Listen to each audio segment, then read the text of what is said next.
Hi everyone, welcome to the fabulous and sparkly Las Vegas. It was the first city outside of Europe I ever visited, so it's quite a special place for me.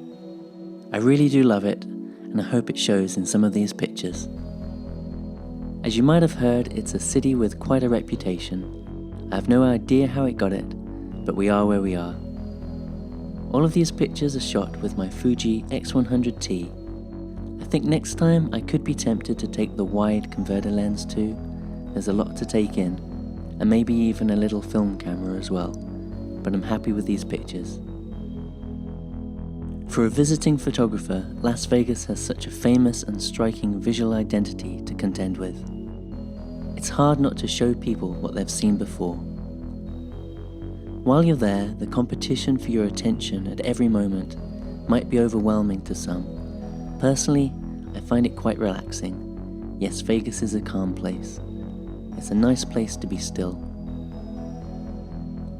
When taking street photos in a sleepier English town, the most subtle moments can feel out of the ordinary.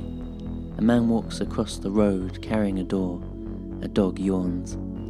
It can seem like the photographer's job is to discover these little scenes that say something about the place or the people.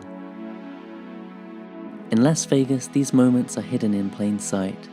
The unusual surrounded by the unusual becomes commonplace, and it might be disorientating for the photographer. What do you do then? To shoot what's in front of you, or to find the quiet moments amongst the noise? To retreat from it all a little might be where the calm comes in.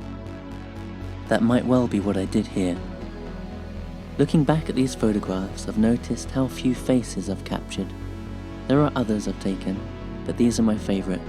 These faceless ones are my Las Vegas photos. They're all pictures of me though, looking out at the lights, through the curtains, over a shoulder, up at the sky. I've also included here a trip within a trip. From Las Vegas you can easily catch a coach to the Grand Canyon, and I went there via the spectacular Hoover Dam. It might seem silly recommending the Grand Canyon as a place to go, but I will.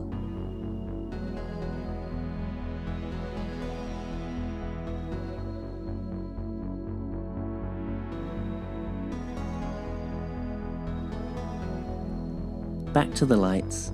I think black and white calms the city a little, but the colours are so beautiful it's a shame not to show them. For colour, a slightly filmic look can have a similar effect. A little softness or grain can take the edge off the neon.